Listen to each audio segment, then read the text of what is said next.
যাদের লাশ দেখছি তার মধ্যে আমার সন্তান আছে কিনা পৃথক করার তো কোনো উপায় নেই। আসসালামু আলাইকুম। আমার বলার কোনো ভাষা নেই, কিভাবে শুরু করব সেটা বুঝতে পারছি না। আমার মতো সারা দেশের লোক আজকে হতবাক। এরকম একটা কাণ্ড হতে পারে আমরা কেউ কল্পনা করিনি, কারো ধারণার মধ্যে ছিল না। কিন্তু এই অবিশ্বাস্য জিনিস আমাদেরকে হঠাৎ করে গ্রহণ করতে হয়েছে।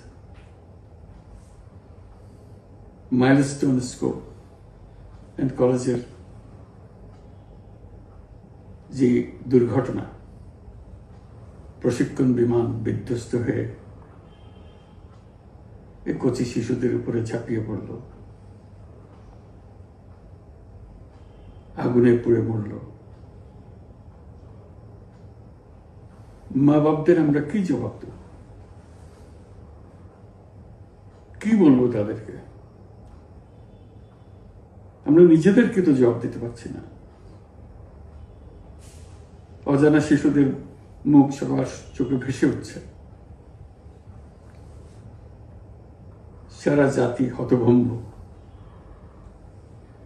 বাক্রুদ্ধ।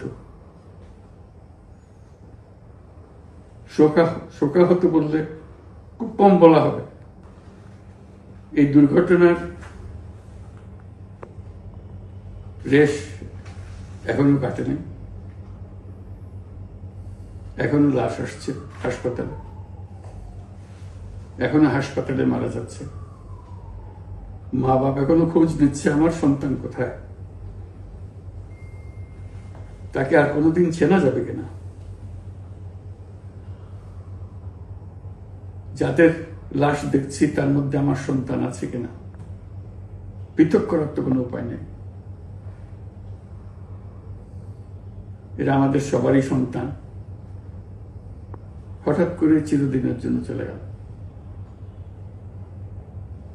আমরা অবশ্যই তদন্ত করব, তদন্তটা তারা ফিরে আসবে না। আমরা চিকিৎসার ব্যবস্থা করছি, সবাই ঝাঁপিয়ে পড়েছে। সকল হাসপাতাল, সকল মানুষ ছুটে আসছে।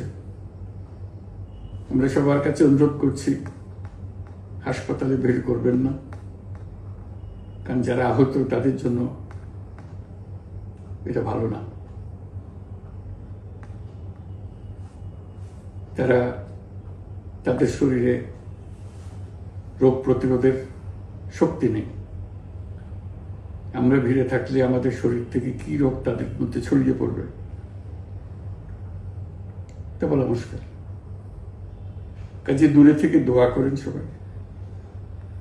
আমরা বাবা মা আত্মীয় স্বজন সবার কাছে আমাদের সহানুভূতি জানাচ্ছি।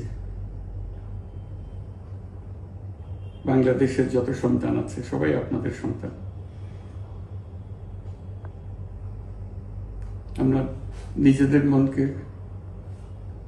সান্ত্বনা দেওয়ার চেষ্টা করুন। আমরা সবাই নিজেদের মনে সান্ত্বনা দিচ্ছি, কিন্তু আপনাদের সান্ত্বনা